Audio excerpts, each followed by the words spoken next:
You know that feeling when a tiny little worry starts to grow and grow until suddenly it feels like a full-blown catastrophe in your mind? Well, we're going to dive into a simple little story that shows us a powerful and kind of funny truth about the monsters we all build in our own heads. So let me start by asking you a question. When you're up against something you don't know, what does your fear actually sound like? Just keep that in the back of your mind because the story we're about to get into, it all starts with just that. A simple, mysterious sound.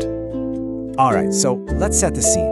Our story starts with a lion, just winding down for the night in his cozy little home. You know the vibe. Everything's calm, everything's safe, just a totally normal evening. He's got this whole routine down.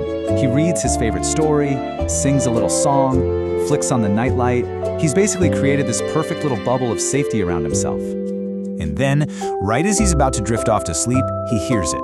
Just a tiny sound from outside his window that cuts right through the quiet. Tap, tap. That's it.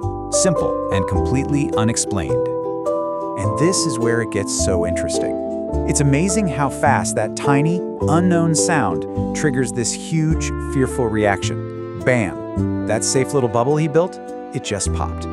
His mind doesn't go to the logical places, right? It doesn't think, oh, maybe it's a branch hitting the window, or maybe it's just the wind. Nope, it leaps straight to the absolute worst possible conclusion. It's gotta be a monster.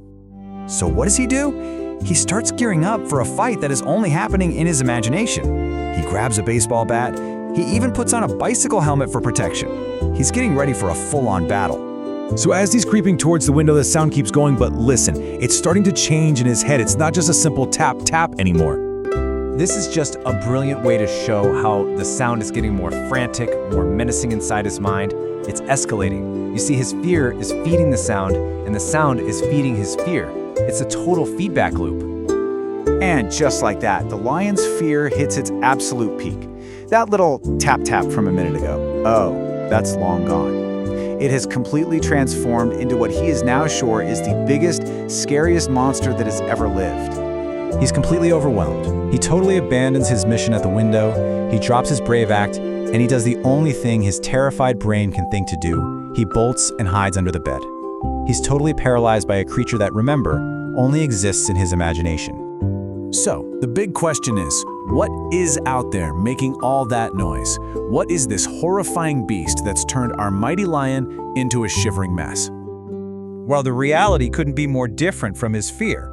I mean, the contrast is almost comical. He was expecting this terrifying giant creature, and what he got was a tiny little performer. So this monster? It turns out it's a super friendly frog. She wasn't trying to be scary at all.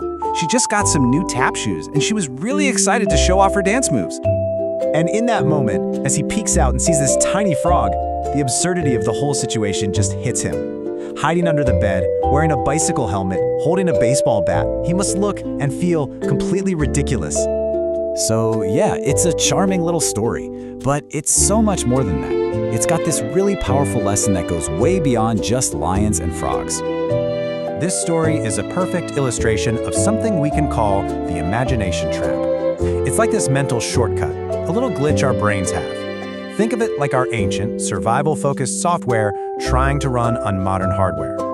It's all tied to something called a negativity bias, which just means our brains naturally pay more attention to bad things than good things. So when there's an unknown, our first instinct isn't to hope for the best, it's to prepare for the absolute worst. What the lion went through really shows us a clear 4-step process for how we cook up our own monsters. It starts with some unknown trigger. Then, our imagination makes up a negative story to explain it. After that, our fear just pours gasoline all over that story. And finally, we end up reacting to our own scary fiction instead of what's actually happening. And that's really the core lesson here. Our minds are incredible storytellers, but they don't always tell the truth. They're brilliant at trying to protect us for sure, but sometimes they see monsters where there are only tap-dancing frogs. And that really brings this whole thing back to you. What's the tapping frog in your life right now? You know, that weird email from your boss, that strange noise your car's making, that upcoming presentation you're dreading. The next time you feel that fear starting to build up, just ask yourself, what's the actual evidence for this monster? And what if, just maybe, it's only a frog in a tutu?